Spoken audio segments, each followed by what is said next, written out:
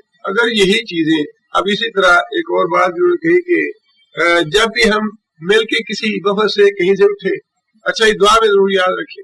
اب دعا کا شعور کتنا ہے کسی کو کہ دعا کتنی اہم ہے یا اس کی کتنی ضرورت ہے یا کیا ہے کیا نہیں ہے، لیکن ہر آدمی کے ذہن میں ایک بات یہ ضرور ہے کہ دعا کا کہنا ہے کسی کو۔ یہ چیزیں ایسی ہیں کہ اس طرح رچ بس گئی ہیں مسلمانوں کے کلچر میں، مزاج میں، طبیعت میں اور ان کی سوسائٹی میں، ان کی معاشرت میں، اگر ایک آدمی کو ان کا صحیح شعور نہیں بھی ہے تب بھی ان چیزوں کو مسلمانوں سے کی سوسائٹی سے الگ نہیں کیا جا سکتا۔ اگر انہی چیزوں کو تھوڑا شعور کے ساتھ انسان استعمال کرے تو انسان کا جو زندگی ہے اس کا اٹھنا بیٹھنا رہنا سہنا جو ہے وہ کہیں زیادہ بدل جائے۔ ابھی فرشتے جو ہے جنت میں داخل ہونے کے بعد سلام علیکم، یہ بہت بڑا لفظ ہے جو کہیں گے انہیں۔ سلامتی سے مراد یہ ہے کہ ہر طرح کی جسمانی اور روحانی بیماری اور تکلیف سے سلامتی۔ جنت میں نبی صلی اللہ علیہ وسلم نے جیسے کہ فرمایا کہ انسان کی جوانی جو ہے وہ سدا قائم رہے گی، 30-33 سال کی عمر ہوگی اور اس سے بڑھے گی نہیں عمر۔ آپ دوسرے الفاظ میں یہ کہہ سکتے ہیں وقت تھم جائے، یہاں کے اعتبار سے وقت جو ہے وہ تھم جائے گا، بیماری نہیں ہوگی، حتیٰ کہ کسی قسم کی غلاظت جو ہے وہ بھی انسان کو نہیں ہوگی، ناک تک نہیں آئے گا، بول و براز تو دور کی بات ہے، ناک تک نہیں آئے گا، اور اسی طرح کھانسی کے ساتھ بلغم وغیرہ یہ چیزیں نہیں ہوگی، بیماری نہیں ہوگی، کپڑا پہنا ہوا کبھی پرانا نہیں ہوگا۔ اچھا اسی طرح فرمایا کہ کوئی آدمی وہاں پہلے تو کوئی غلط بات، کوئی جھوٹی بات، کوئی گناہ کی بات ہوگی نہیں، نہ کوئی کرے گا نہ سننی پسند کرے گا، یعنی روحانی طور پہ بھی جسمانی طور پہ بھی ہر طرح کی سلامتی ہے وہاں پہ، ہر طرح کا امن ہی امن ہے۔ اگر یہی السلام علیکم کی دعا جو ہم ایک دوسرے بھائیوں سے مل کے کہتے ہیں اس میں یہ شعور ہو کہ یہ جو ہم الفاظ کہتے ہیں یہ تو وہ الفاظ ہیں جو جنت میں فرشتے جنتیوں سے کہیں گے، اور اس سلامتی کی دعا میں کتنا کچھ ہے، اس میں روحانی بیماریوں کے لیے دعا ہے کہ اللہ تمہیں روحانی طور پہ سلامت رکھے، تمہاری جو حسد ہے، بغض ہے، غصہ ہے یا کوئی اور تکلیف ایسی بیماری ہے یا کوئی قوت ہے یا کوئی غلطی ہے کوتاہی ہے، اللہ تمہیں اس سے محفوظ رکھے، اور جسمانی بیماریوں سے بھی اللہ تمہیں سالم رکھے، تمہیں امن میں رکھے، سلامتی میں رکھے۔ یہ وہ الفاظ ہیں جو جنت میں داخل ہوتے ہوئے فرشتے اہل جنت سے کہیں گے السلام علیکم، سلامتی ہو تم پہ، بما صبر تم فنعم عقبی الدار، بما بسبب اس چیز کے جو کہ صبر تم، جو تم نے صبر کیا، یا جو تم نے نمازیں پڑھی، یا جو تم نے روزے رکھے۔ نمازوں کا یا روزوں کا نام نہیں لیا اللہ نے، جنت میں تم اس لیے داخل ہوئے کہ تم نمازیں پڑھتے رہے یا تم نے حج کیے یا روزے رکھے۔ صبر کا لفظ ایسا جامع لفظ ہے، جیسا کہ میں نے گزارش کی تھی، یہ بہت ہی یہ جامع لفظ ہے، انسان کی پوری زندگی کے سارے معاملات میں محیط۔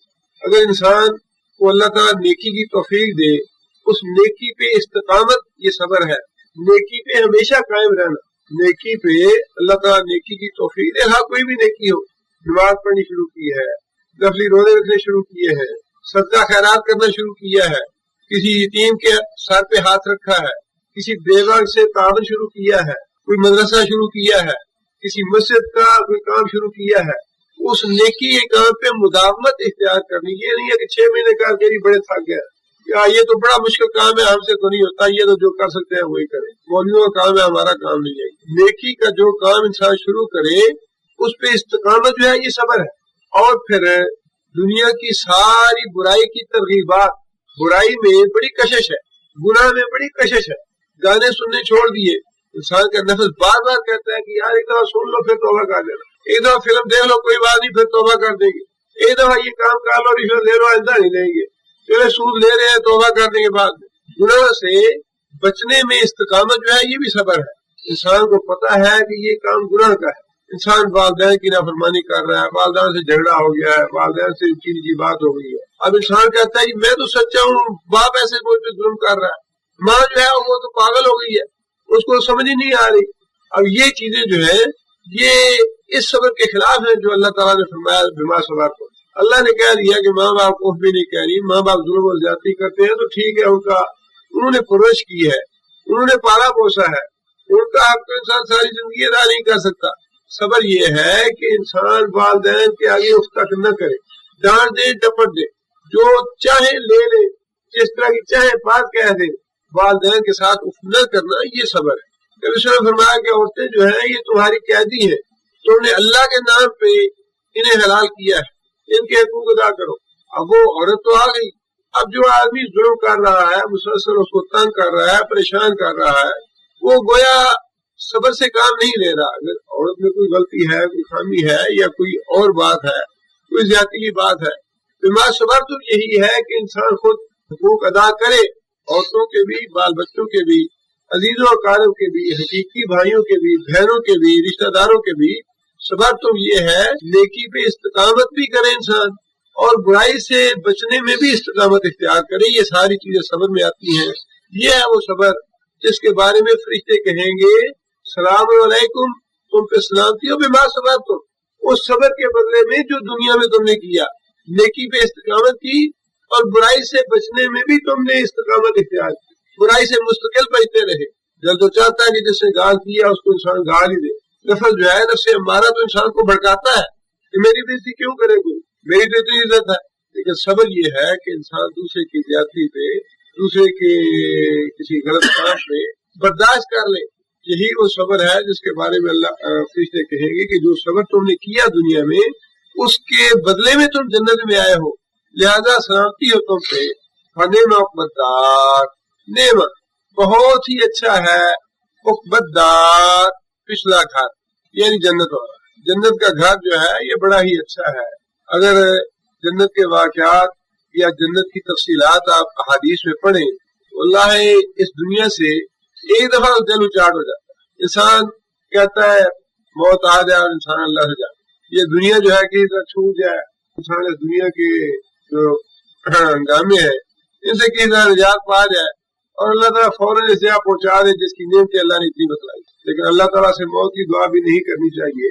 لیکن جنت کی جو تفصیلات ہیں, جو ترغیبات ہیں, ان کا گاہے بگاہے مطالعہ ضرور کرتے رہنا چاہیے, تاکہ انسان تھوڑا سا تقابل کر لے کہ جس دنیا کی نعمتوں کے پیچھے ہم یوں پڑے ہوئے ہیں اور اپنی ساری زندگی برباد کر رہے ہیں, اس کے مقابلے میں وہ دنیا جو ہمیں اللہ نے دکھائی تو نہیں لیکن بتا دیا ہے, اسی میں آزمائش, وہ جنت ہمیں دکھائی نہیں گئی. اللہ کے رسول نے جنت دیکھی تھی, اور پھر رسول اللہ صلی اللہ علیہ وسلم کا آپ حال دیکھ سکتے ہیں کہ نبی صلی اللہ علیہ وسلم کا حال کیا تھا.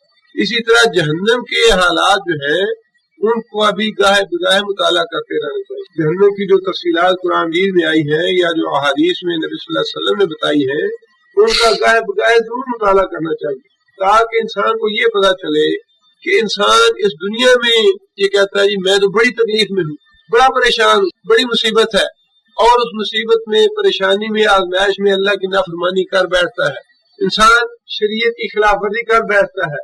لیکن انسان کو یہ احساس نہیں کہ اس تکلیف کے مقابلے میں وہ تکلیف جو اللہ کی نافرمانی کر کے آنے والی ہے وہ کتنی بڑی تکلیف.